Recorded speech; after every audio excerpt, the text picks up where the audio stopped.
नमस्कार, आप देख रहे हैं स्पेशल रिपोर्ट न्यूज रूम से। आपके साथ मैं हूं अंजना ओम कश्यप। आज बात होगी ईडी दफ्तर में ऐश्वर्या राय बच्चन के 6.5 घंटों की।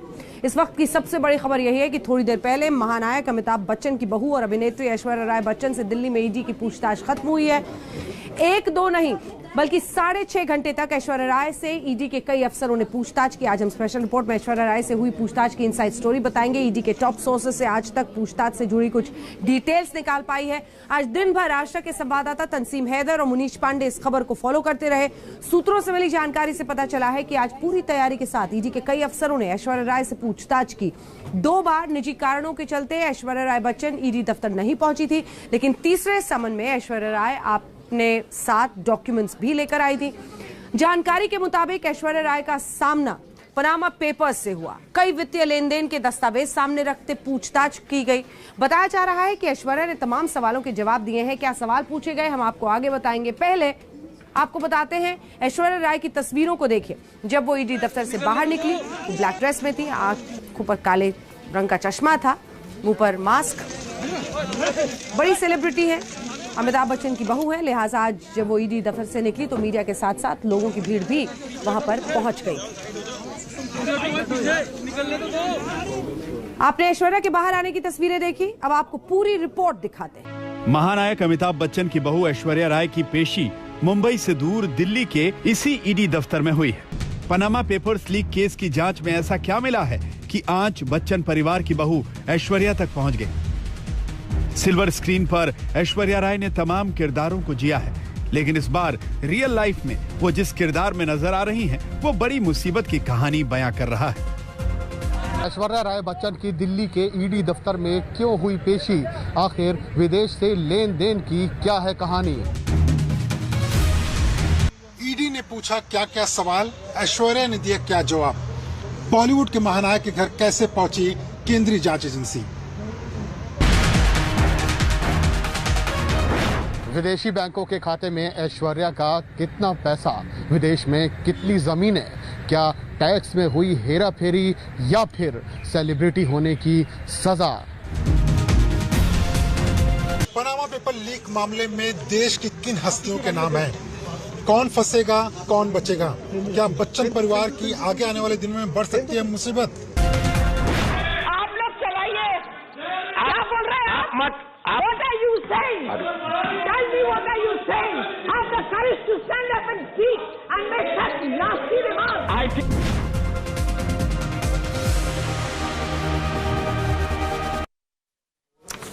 तो जैसा कि हमने आपको बताया, करीब 6.5 घंटे ऐश्वर्या राय दिल्ली में ईडी दफ्तर में मौजूद रहीं। कई सारे सवाल उनसे पूछे गए कंपनी को लेकर। अमीक पार्टनर्स कंपनी से आपका रिश्ता क्या है, ये प्रमुख सवाल था। कंपनी रजिस्टर्ड कराने वाली फर्म को आप कैसे जानती हैं, ये भी ऐश्वर्या राय से इसके इर्द गिर्द पूरी जानकारी हासिल की गई।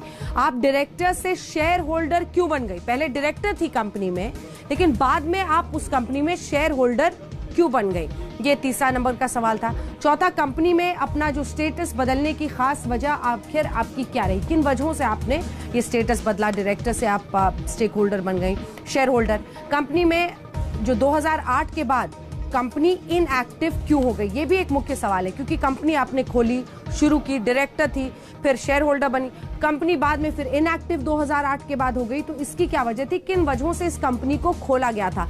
क्या आरबीआई में वित्तीय लेन देन की इजाजत आपने ली थी किसी भी आप फाइनेंशियल ट्रांजैक्शन के लिए? क्या आरबीआई से आपने इस कंपनी के लिए इजाजत ली थी? आइए इसी के इर्द गिर्द आपको हम ये पूरी रिपोर्ट दिखाएंगे। और भी सवाल थे। शादी के बाद अचानक कंपनी को क्यों बंद हो गई थी, ये भी एक सवाल पूछा गया था। तो शादी के पहले की ये कंपनी थी और उसके बाद ये कंपनी बंद हो गई थी। यही तमाम सवाल पूछे गए। ये रिपोर्ट देखिए। आज वही ऐश्वर्या फेरा के फेर में फंसी हुई है। केंद्रीय जांच एजेंसी ईडी ने सोमवार को पनामा पेपर लीक केस में बच्चन परिवार की बहू ऐश्वर्या राय बच्चन को पूछताछ के लिए बुलाया। कई घंटों तक ऐश्वर्या राय से ईडी दफ्तर में पनामा लीक केस में जुड़े सवालों के जवाब मांगे गए। दरअसल दोपहर करीब 1 बजे ऐश्वर्या राय बच्चन ईडी के जामनगर हाउस दफ्तर पहुंची। इसी सफेद रंग की कोरोला कार में ऐश्वर्या ईडी दफ्तर दाखिल हुई, जहां पहले से ईडी के अधिकारी ऐश्वर्या राय से पूछताछ से जुड़ी सवालों की एक लंबी फहरिस्त के साथ मौजूद थे। ठीक दोपहर 1:30 बजे ऐश्वर्या से पूछताछ शुरू की गई। पनामा पेपर लीक मामले में 500 हिंदुस्तानियों का नाम शामिल था, जिसमें बच्चन परिवार का नाम भी शामिल था। ऐश्वर्या राय बच्चन को ईडी ने 9 नवंबर को समन किया था और पूछताछ के लिए बुलाया था, जिसका जवाब ऐश्वर्या राय ने मेल के जरिए दिया और अपनी असमर्थता जताई थी। आज दोबारा जब ऐश्वर्या राय करीब 12:30 से 1 के बीच में इस दफ्तर पहुंची ईडी के, और उसके बाद उनसे पूछताछ शुरू की गई। ये पूछताछ करीब 5 घंटे से ज़्यादा चली, जिसमें ईडी के तमाम अफसरों ने अलग अलग मामलों पे पूछताछ की। ईडी के अफसर ये जानना चाहते थे कि आखिर दुबई बेस्ड जो कंपनी थी, उन अलग अलग कंपनियों में किसके नाम के शेयर थे। ऐश्वर्या राय पहले डायरेक्टर बनाई गई, बाद में शेयर होल्डर क्यों बनाई गई। अमिताभ बच्चन किन किन कंपनियों में डायरेक्टर थे और उनमें उनके शेयर बाद में सस्ते में क्यों बेच दिए गए।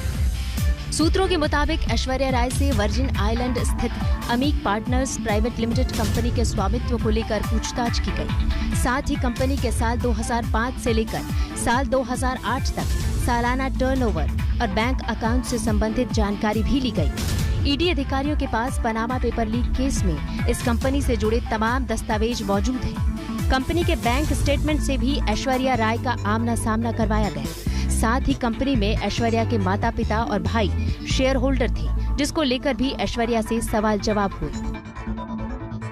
एक्ट्रेस ऐश्वर्या राय बच्चन को ईडी ने पनामा पेपर लीक मामले में समन्स किया है। ईडी ऑफिशियल्स आज उनके घर पहुंचे थे और उनको समन्स उनके हाथ दिया हुआ है। दरअसल ये मामला 2016 का है, जब लाखों की तादाद में पनामा पेपर लीक्स हुए थे। उसमें 500 से ज़्यादा भारतीयों के नाम शामिल थे। वो तमाम सेलिब्रिटीज़, पॉलिटिशियंस, स्पोर्ट्समैन, सभी के नाम इस पेपर लीक में थे। उसमें से नाम बच्चन परिवार का भी था। दरअसल बच्चन परिवार ने 3 से 4 कंपनियां 2005 में ब्रिटिश वर्जिन आइलैंड में खोली। ये एक ऑफशोर कंपनियां थी और आपको बता दें 2008 में इन कंपनियों को बंद भी कर दिया गया। पहले तो ये उसमें डायरेक्टर्स थे और उसके बाद मैं आपको बता दूं वो स्टेक होल्डर्स बने। साथ ही ये भी पता चला कि अमीक प्रोमोटर्स प्राइवेट साल 2004 में ब्रिटिश वर्जिन आइलैंड में रजिस्टर हुई थी। इस कंपनी को मोस्साक फोंसेका ने रजिस्टर करवाया था। इस कंपनी में ऐश्वर्या के पिता, मां और भाई शेयर होल्डर थे। 2017 में ऐश्वर्या के पिता का देहांत हो गया था। साल 2005 जून में ऐश्वर्या को इस कंपनी का शेयर होल्डर बनाया गया था। ऐश्वर्या की शादी के 1 साल बाद ही इस कंपनी को बंद करने का काम शुरू हो गया था। इस कंपनी में 4 पार्टनर थे, जिनमें ऐश्वर्या, उसके माता पिता और भाई शामिल थे। कंपनी की कुल कैपिटल $50,000 थी। साल 2008 में दुबई की एडनॉइस कैनन नाम की कंपनी को महज $1,500 में बेच दिया गया। ईडी जांच कर रही है कि कंपनी क्यों बनाई और क्यों बेच दी गई। सुबह ऐश्वर्या को समन मिला और फिर वो सीधे ईडी के दफ्तर पहुंच गई। कुल मिलाकर ऐश्वर्या राय समेत पूरे बच्चन परिवार की मुश्किलें बढ़ने वाली हैं। इससे पहले ऐश्वर्या को 9 नवंबर को समन किया गया था, जिसका जवाब ऐश्वर्या ने 15 दिन के भीतर ईमेल कर जवाब दिया था। सूत्रों के मुताबिक आज सुबह भी दूसरे समन पर ऐश्वर्या ने आने में असमर्थता जताई थी, लेकिन बाद में ईडी अधिकारियों के बात करने पर वो 1 बजे जामनगर हाउस पहुंच गई थी। ईडी के अफसरों ने ऐश्वर्या राय बच्चन से करीब 6 घंटे से ज़्यादा की पूछताछ की। इस पूछताछ में उनसे पूछा गया कि बहमास में जो 3 कंपनियां थी उसमें कौन कौन शेयर होल्डर थे। जो कंपनी वर्जिन आइलैंड में थी उसमें इन्हें डायरेक्टर बनाया गया था और उसके बाद इनको क्यों उसमें शेयर होल्डर बना दिया गया। उस कंपनी से जुड़े हुए इनके पिता, इनकी मां और इनके भाई आदित्य का नाम भी शामिल था। आखिर उन कंपनीज को सस्ते दामों में बाद में उनके शेयर क्यों बेच दिए गए, इस पूरे जो घोटाले हैं आखिर क्यों किया गया, इस पूरे मामले की जांच करने के लिए पूरी फहरिस्त सवालों के तैयार कर रखी थी ईडी के अफसरों ने। ऐसा माना जा रहा है कि जल्द ही ऐश्वर्या राय बच्चन को दोबारा पूछताछ के लिए बुलाया जा सकता है। मुनीश पांडे के साथ तंसीम हैदर, दिल्ली आज तक। ऐश्वर्या राय बच्चन से ईडी की पूछताछ की टाइमिंग को लेकर विपक्ष ने मोदी सरकार की नीति और नीयत को लेकर बड़ा हमला किया। विपक्ष पूछ रहा है, संसद में जया बच्चन सवाल उठा रही हैं, उत्तर प्रदेश में समाजवादी पार्टी के नेताओं के घर ईडी और इनकम टैक्स की रेड हो रही है, तो ऐश्वर्या को भी पूछताछ के लिए बुलाया गया। अब सवाल यही है कि ये सब संयोग है या फिर सियासी प्रयोग।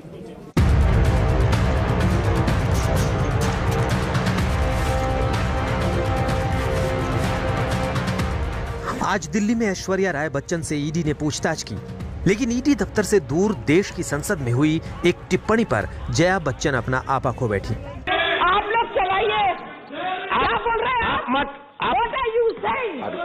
Tell me what are you saying?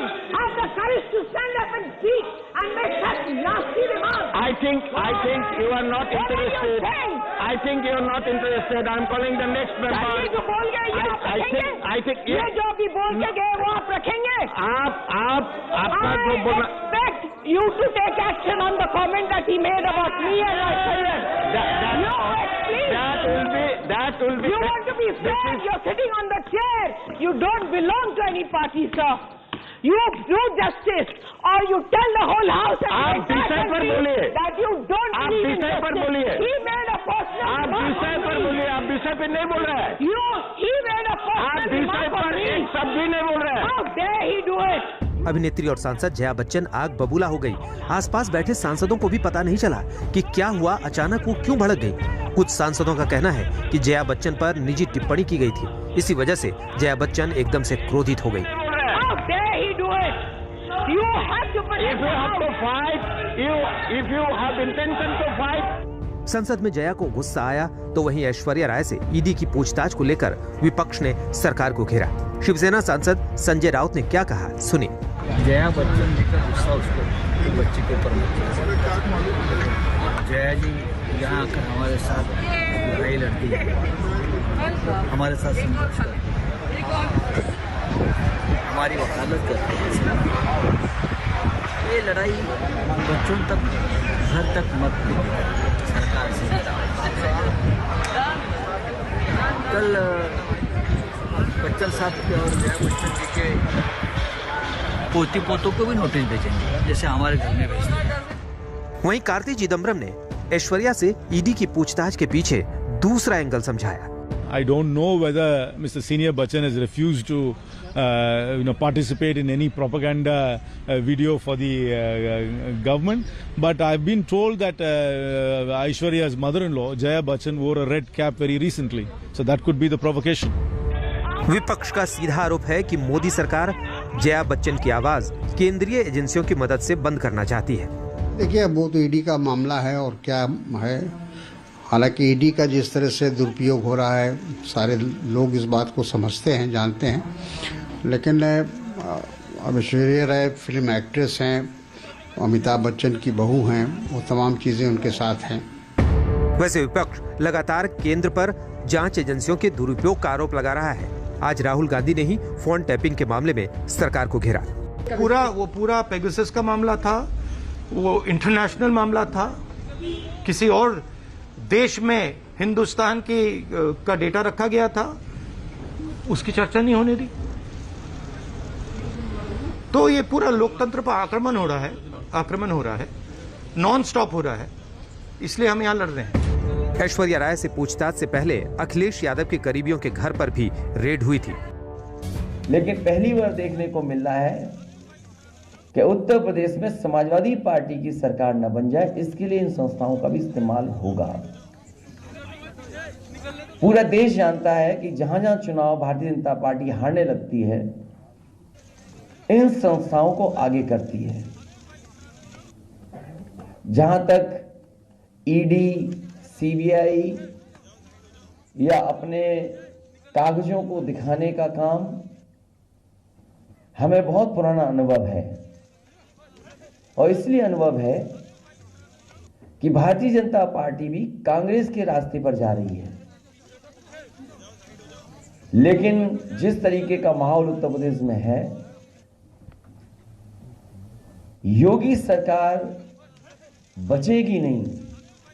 जनता ने मन बनाया है कि योग्य सरकार उत्तर प्रदेश में बनेगी और इनसे ज्यादा अनुपयोगी कोई हो नहीं सकता था जिसने उत्तर प्रदेश को बर्बाद किया। ये अनुपयोगी हैं। जया बच्चन भी समाजवादी पार्टी से सांसद हैं। यही वजह है कि विपक्ष मुखर होकर सरकार को घेर रहा है। इस जंग में योगी और अखिलेश आमने सामने हैं। आईटी के छापे एक रूटीन प्रक्रिया के हिस्से होते हैं। ऐसा तो पहली बार हुआ नहीं। क्या कांग्रेस के समय में नहीं हुआ था क्या? आखिर इनकी आय से अधिक संपत्ति का मामला बीजेपी के समय का मामला तो नहीं है, तो कांग्रेस की सरकार का समय का मामला है। और एक 5 साल के कार्यकाल में संपत्ति 200 गुना ज्यादा बढ़ जाए, ये क्या है? आप इसको जो है स्वीकार नहीं करेंगे।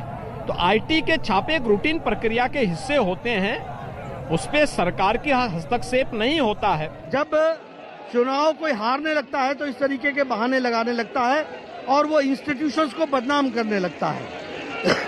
ये इलेक्शन कमीशन जब चुनाव जीतते हैं तो ईवीएम की चर्चा नहीं करते हैं और हारते हैं तो ईवीएम की चर्चा करते हैं, उसके स्वायत्तता पर प्रश्न करते हैं, उसके ऑटोनॉमी पर प्रश्न करते हैं।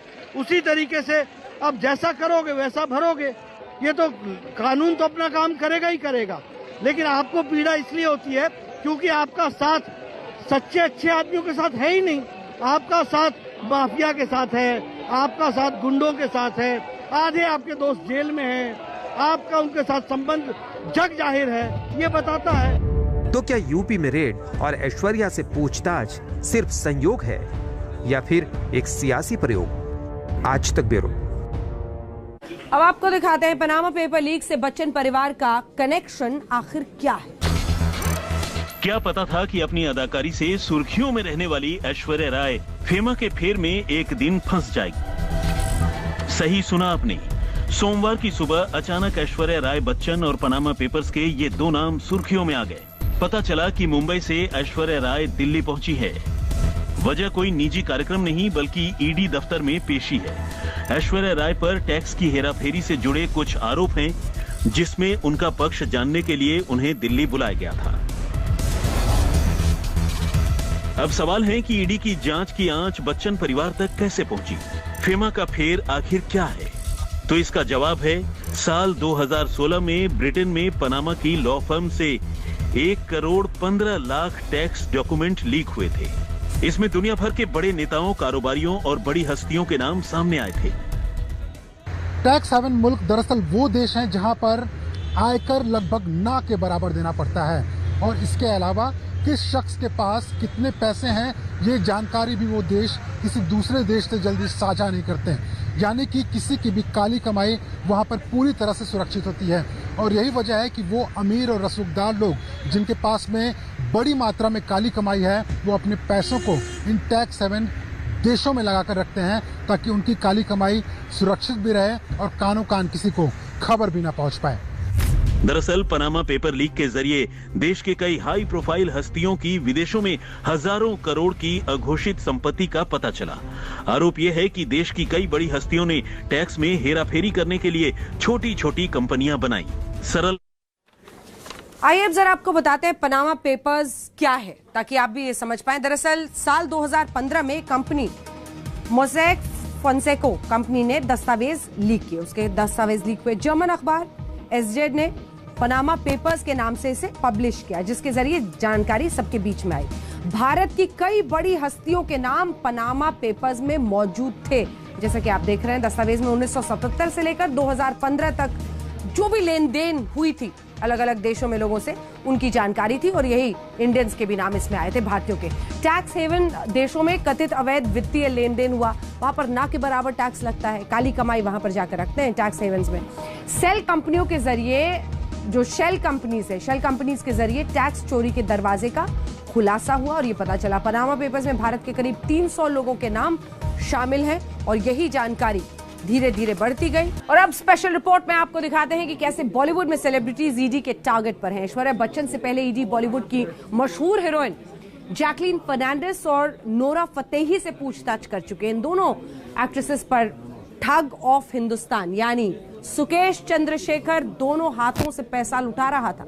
जैकलीन फर्नांडिस से जब ईडी ने सवाल किए तो खुद जैकलीन ने कबूल किया कि वो करोड़ों के गिफ्ट सुकेश से ले चुकी है। यकीन मानिए, इन गिफ्ट्स की लिस्ट देखकर आपकी आंखें चौंधी आ जाएंगी। दिल्ली की जेल में बैठे बैठे 200 करोड़ से ज्यादा की ठगी करने वाले इस शातिर नटवरलाल के गुनाहों का हिसाब कर रही एनफोर्समेंट डायरेक्टरेट यानी ईडी की टीम जैसे जैसे आगे बढ़ रही है, ठगी के पैसों से की गई अय्याशियों के बारे में सुनकर होश उड़ रहे हैं। सुकेश खुद तो शान शौकत भरी एक बेहद आलीशान जिंदगी जीता ही था। वो अपनी महिला मित्रों को भी जिस तरह की चीजें तोहफे में दिया करता था, उनकी लिस्ट देखकर भी दिमाग घूम जाता है। दुनिया का कोई अमीर सुल्तान भी अपनी किसी गर्लफ्रेंड को क्या गिफ्ट देता होगा, जो जेल में बंद सुकेश चंद्रशेखर अपनी गर्लफ्रेंड्स पर लुटाता रहा। लेकिन उसकी यही अय्याशी उसके गले की फांस बन गई। बल्कि सच्चाई ये है, सुकेश के साथ साथ महंगे गिफ्ट बटोरने वाली उसकी गर्लफ्रेंड के लिए भी ईडी के अफसरों को जवाब देना भारी पड़ रहा है। ईडी ने सुकेश चंद्रशेखर को गिरफ्तार करने के बाद उसकी दो खास दोस्त जैकलीन फर्नांडिस और नोरा फतेही से जब पूछताछ शुरू की तो सुकेश को लेकर किए गए उनके खुलासों ने जांच में लगे धाकड़ से धाकड़ अफसरों को भी हैरान कर दिया। सबसे पहले बात जैकलीन फर्नांडिस की करते हैं। दोनों की फोटोग्राफ्स को देखकर चल जाता है ईडी की पूछताछ में जैकलीन से किए गए सवालों और उनके जवाबों की डिटेल्स सामने आई है। ईडी के सामने जैकलीन ने कबूल किया है कि सुकेश ने उन्हें बेशकीमती तोहफे दिए हैं। तो आइए देखते हैं सुकेश ने जैकलीन को कौन कौन से गिफ्ट दिए हैं। ईडी ने जैकलीन से पूछा, क्या आपने सुकेश चंद्रशेखर से गिफ्ट्स लिए हैं? हाँ, मैंने सुकेश के गिफ्ट्स लिए हैं। सुकेश चंद्रशेखर ने आपको कौन कौन से गिफ्ट्स दिए हैं? मैंने लिमिटेड एडिशंस परफ्यूम्स लिए हैं। सुकेश की तरफ से हर हफ्ते वीन अल्कलाइन वाटर की बोतलें आती थी। हर दूसरे दिन फूल भेजे जाते थे। अलग अलग जगहों की चॉकलेट्स आती थी। मैंने सुकेश से गुची, शनेल के 2 डिजाइन बैग, 2 गुची के जिमवेयर आउटफिट लिए हैं, लुई वितो के 2 शूज, डायमंड्स इयररिंग्स के 2 पेयर्स, मल्टी कलर्ड स्टोन्स का 1 और 2 हर्मेस के ब्रेसलेट, कार्टियर की चूड़ियां, रोलेक्स, रोजर ड्यूबिस और फ्रैंक मूलर की घड़ियां भी ली हैं। क्या सुकेश ने आपको कार भी गिफ्ट में दी थी? हाँ, मुझे सुकेश ने मिनी कूपर कार भी तोहफे में दी थी, जो कि मेरे घर पर आई थी। लेकिन मैंने इस गिफ्ट को लेने से मना कर दिया था, जिसके बाद वो मिनी कूपर कार सुकेश ने वापस ले ली थी। सुकेश अलग अलग रेस्टोरेंट से मेरे घर पर खाना भी भिजवाता था। इसके अलावा 9 लाख रुपए कीमत वाली पर्शियन बिल्ली और 50 लाख की कीमत वाले अरबी और एस्पुएला घोड़े गिफ्ट में दिए थे। सुकेश ने जैकलीन के माता पिता, भाई और बहनों पर भी करोड़ों रुपए के गिफ्ट और कैश भी लुटाए।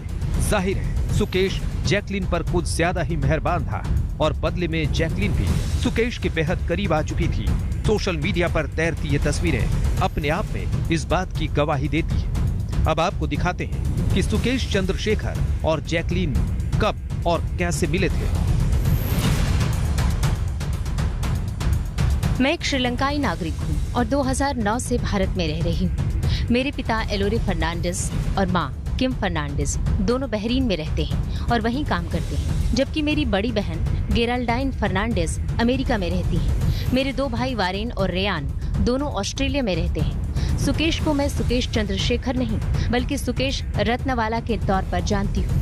असल में वो मुझसे काफी लंबे वक्त से बात करने की कोशिश कर रहे थे, लेकिन मैं उन्हें नहीं जानती थी। बाद में मेरे मेकअप आर्टिस्ट शान मुथातिल से उन्होंने एक सरकारी दफ्तर के जरिए संपर्क साधा। मुथातिल ने मुझे बताया कि मिस्टर चंद्रशेखर एक इम्पोर्टेंट आदमी है और मुझसे बात करना चाहते हैं। इसके बाद मेरी उनसे बात हुई और तब उन्होंने मुझे बताया कि वो और उनका परिवार सन टीवी के मालिक हैं और उनका ताल्लुक तमिलनाडु की सीएम रही जयललिता के परिवार से है। सुकेश ने मुझसे मिलने के बाद खुद को मेरा बड़ा फैन बताया और कहा कि मैं साउथ इंडियन फिल्मों में काम करने के अलावा उनके साथ मिलकर सन टीवी के प्रोजेक्ट्स भी कर सकती हूँ।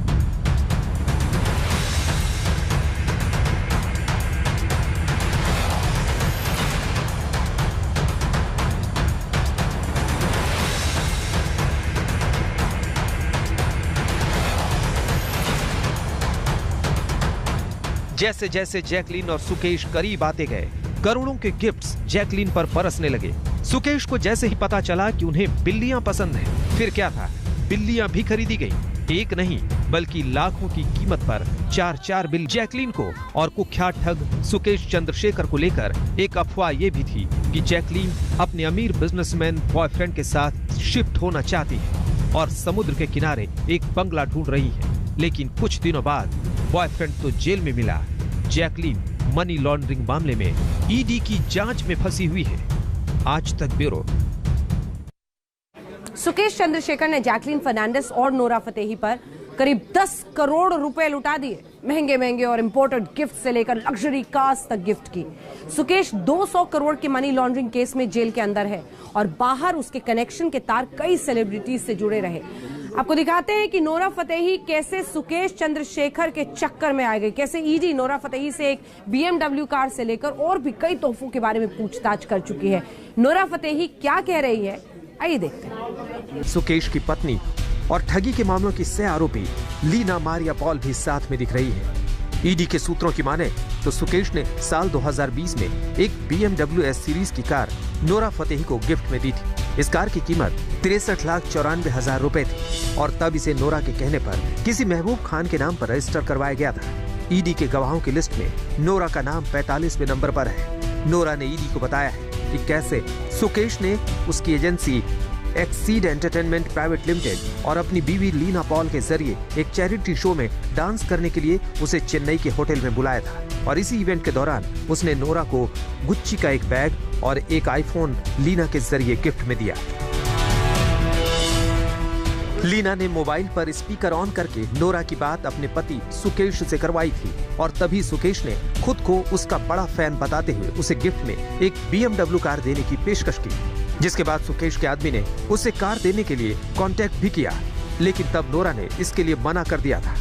शेखर नाम के शख्स ने नोरा से संपर्क किया, लेकिन उन्होंने गाड़ी लेने से मना कर दिया क्योंकि उनके पास पहले से ही कार है। इसके बावजूद एक 5 सीरीज की BMW कार सुकेश की तरफ से नोरा फतेही को भेज दी जाती है, जो किसी बॉबी के नाम पर रजिस्टर्ड है। नोरा ने इस पूरी बातचीत से जुड़ी कॉपी और स्क्रीनशॉट्स ईडी को भी मुहैया कराए हैं।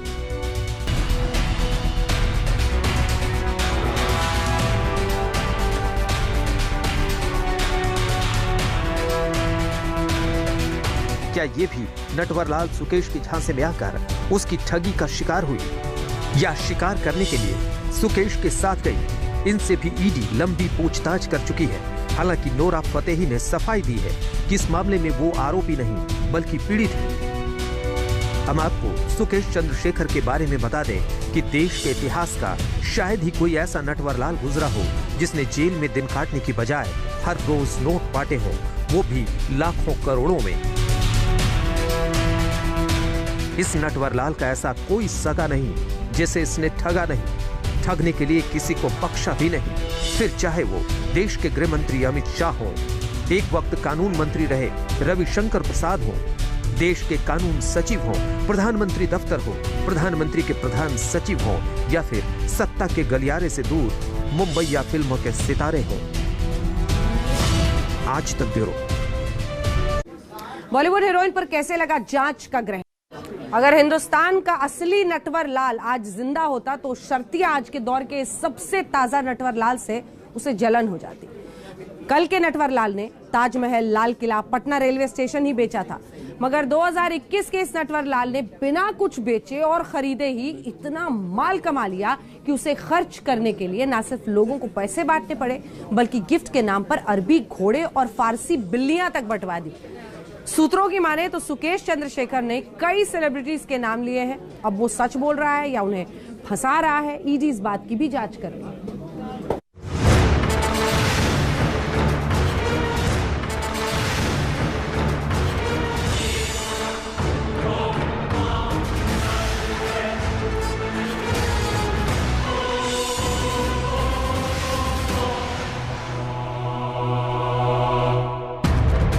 श्रद्धा कपूर, कार्तिक आर्यन, शिल्पा शेट्टी और ईडी 200 करोड़ की मनी लॉन्ड्रिंग मामले में ईडी सुकेश चंद्रशेखर के तमाम कनेक्शन खंगाल रही है और इस केस की आंच में जांच बॉलीवुड सेलिब्रिटीज तक भी पहुंच रही है। जैकलीन फर्नांडिस और नूरा फतेही का केस में नाम आने के बाद बॉलीवुड की कई हस्तियों के नाम, सुकेश चंद्रशेखर के साथ कनेक्शन और कई और सेलिब्रिटीज का नाम इसमें जुड़ रहा है। सूत्रों की माने तो साल 2020 की शुरुआत में जब सुकेश जेल में था, तब उससे मिलने 8 से 10 बॉलीवुड सेलेब्स पहुंचे थे। हालांकि उनकी मीटिंग के टाइम्स और बाकी डिटेल्स के बारे में अभी तक पता नहीं चल पाया है। एक रिपोर्ट के मुताबिक सुकेश ने अपने स्टेटमेंट में बताया था कि वो बॉलीवुड अभिनेत्री श्रद्धा कपूर को साल 2015 से जानता है और उसने एक्ट्रेस श्रद्धा कपूर की एनसीबी केस में मदद भी की थी। बाकी सेलेब्स के बारे में बात करते हुए सुकेश ने ईडी को बताया कि वो हरमन बावेजा को जानता है और वो उसके साथ उनकी अगली फिल्म कैप्टन को लेकर साथ में प्रोड्यूस करने वाला है। इसी के साथ स्पेशल रिपोर्ट में न्यूज रूम से इतना ही। देश दुनिया की बाकी खबरों के लिए आप देखते रहिए आज तक। आज तक बेमिसाल 20 साल।